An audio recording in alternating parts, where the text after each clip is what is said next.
குடிமொழிக்கு குளத்துல போனது கணக்கா போய்கிட்டு இருக்கு. நீ பாட்டுக்கு குத்துக்கலாட்டு நின்னுகிட்டு இருந்தா என்ன அர்த்தம்? நான் கேட்கலீங்க, உங்க பெரியப்பு கேக்குறாங்க. இன்னும் கொஞ்ச நேரத்துல உன் தம்பி மக கஸ்தூரிக்கும் அந்த பையன் மருத வீரனுக்கும் முதலாத்தி நடக்க போகுது. இந்த முதலாத்தி மட்டும் நடந்துச்சுன்னு வச்சுக்க, நாளை காலையில அந்த கூலிக்கார பசங்க எல்லாம் நம்ம தோல்ல கைய போட்டு மாமா மச்சான் முறை கொண்டாடுவானுங்க. இந்த அசிங்கம் எல்லாம் தேவையான? இதெல்லாம் நான் சொல்லி கொடுத்து கேட்கலீங்க, அவங்களா கேக்குறாங்க. இதுக்கு ஒரு முடிவு தெரிஞ்சா இப்ப என்ன பண்ணணுங்கிறீங்க? முதராத்திரி நடக்கிறதுக்குள்ளேயே அந்த மருத வர பையல குருறணுங்கிறீங்களா? அவனை கொன்னுட்டா தாலி அறுத்த புள்ள என்ன பண்ணுவீங்களா? அப்படியே வச்சிருக்க முடியுமா? அவளை இன்னொருத்தனுக்கு கல்யாணம் பண்ணி கொடுக்கணும். அப்ப அது மட்டும் அசிங்கம் இல்லையா?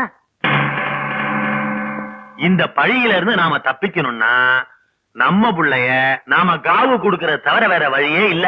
சரி ஆத்தி, என் பிள்ளைய கொல்லவா சொல்றீங்க? கல்யாணமாகி வாழப்போற பிள்ளைக்கு கருமாதி செய்யறதுக்கு என்னால முடியாது. இதுக்கு நான் சம்மதிக்கவே மாட்டேன். எங்க வீட்டுல வயசுக்கு அந்த பிள்ளைங்க இருக்காங்கயா, நாளைக்கு அதுல ஒருத்தங்க கையில பிடிச்சு கொடுக்க வேணாமா? 10 மாசத்துல ஒரு பிள்ளை பிறக்கு, பிராணாசத்துக்கு வாரிசாகு, நம்ம பங்காளிட்டு முறை கொண்டாடு. இது காலங்காலமா வளரணுமா? ஒரு தோப்பை காப்பாத்துறதுக்கு ஒரு தீக்குச்சி அமுத்துனா தப்பில்லப்பா. நாங்க என்ன எங்க நன்மைக்காக சொல்லிட்டு இருக்கோம்? நம்ம சாதிசனம் சந்ததி நன்மைக்காக சொல்லிட்டு இருக்கோம். இப்ப உங்க வீட்டுல இந்த கருமாதி நடக்கலன்னு வச்சுங்க, என்ன ஆகும்? நம்ம சாதிசன அம்புட்டு பேரு வீட்லயும் ஒரு கல்யாணமும் நடக்காது. சந்தானம்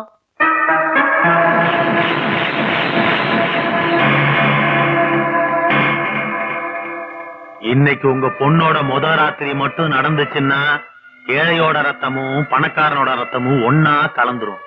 அப்புறம் நம்ம சாதிசன அம்புட்டு பேரும் அதுக்காகவே ரத்தம் சிந்த வேண்டியிருக்கும். உங்க பொண்ணா நம்ம சாதிசனமா நீங்களே முடிவு பண்ணிக்கங்க.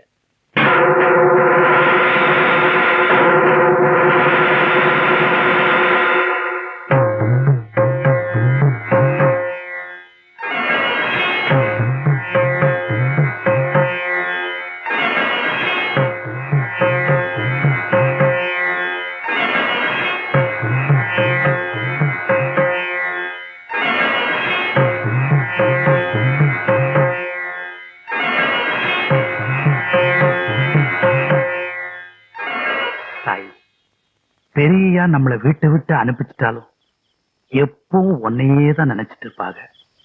பெரியாவையும் பெரியம்மாவையும் மனசுக்குள்ள கும்பிட்டுக்கிட்டு உள்ள போத்தாய். ராமையா,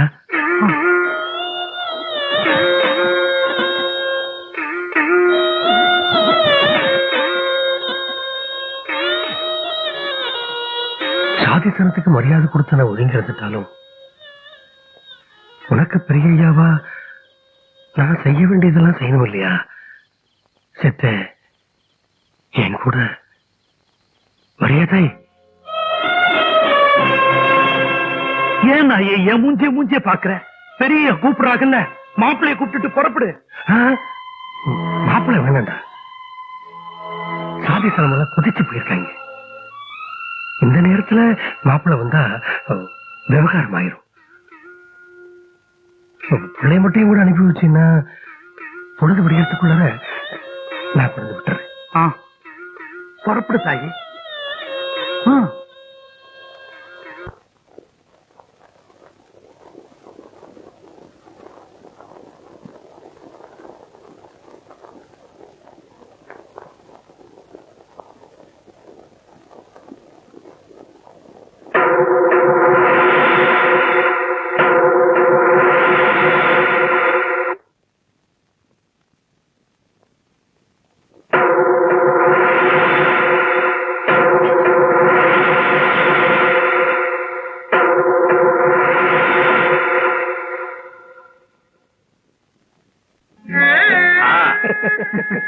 மகராசி அருதாயி.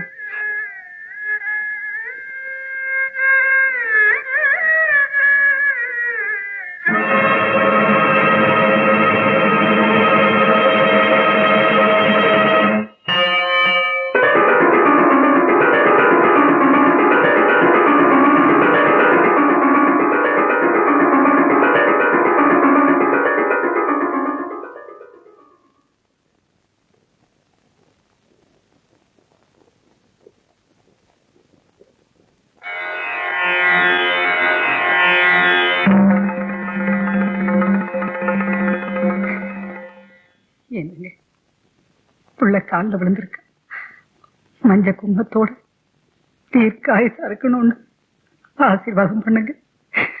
புள்ள அழுவ போறாங்க. புருஷன் வீட்டுக்கு போற பொண்ணு கண்ணீரோட போக கூடாதுங்க. ஆசீர்வாதம் பண்ணுங்க.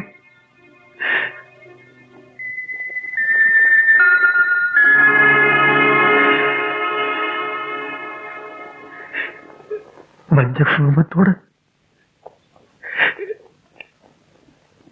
தீர்க்க சுமங்கலியா இருக்கணுமா?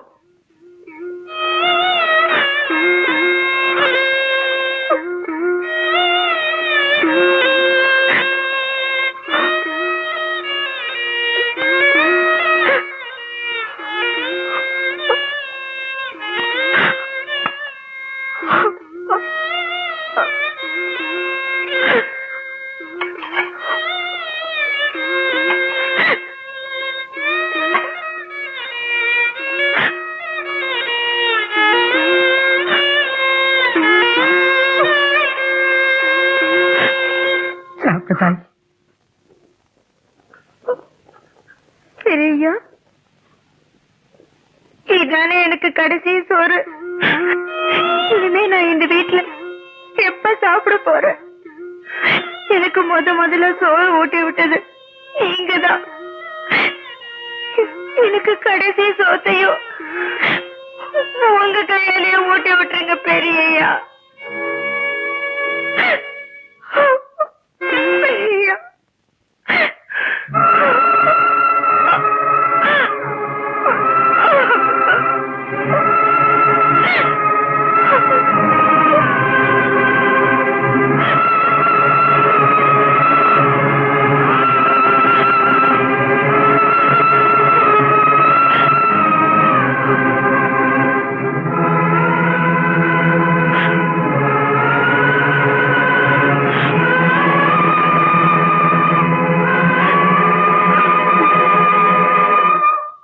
இன்னும் கொஞ்ச நேரத்துல என் மாமன் கஸ்தூரி சாக போறா. அவ உசுறு போற வரைக்கும் ஊருக்குள்ள எவன் ஆஸ்பத்திரிக்கு வண்டி கிட்ட கட்டக்கூடாது. அவளை காப்பாத்துறதுக்கு அந்த மருந்து வீரன் வருவேன். அவனை கிட்ட நெருங்க விடக்கூடாது. இது பிரசிடண்ட் அழகர் சாமியோட உத்தரவு.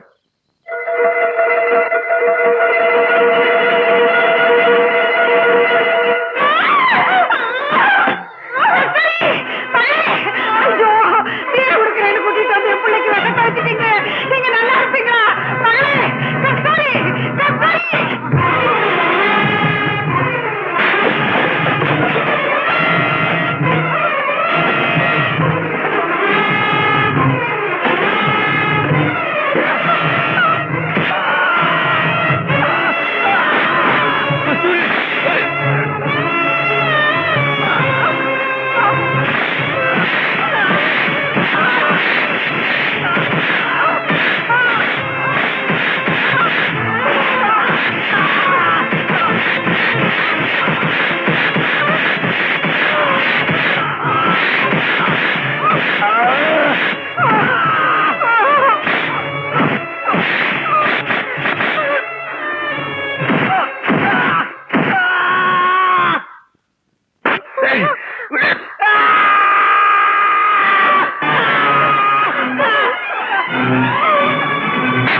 கஸ்தூரி ஐயோ என் பிள்ளைக்கு வாயில ரத்தம் ஐயோ ஐயோ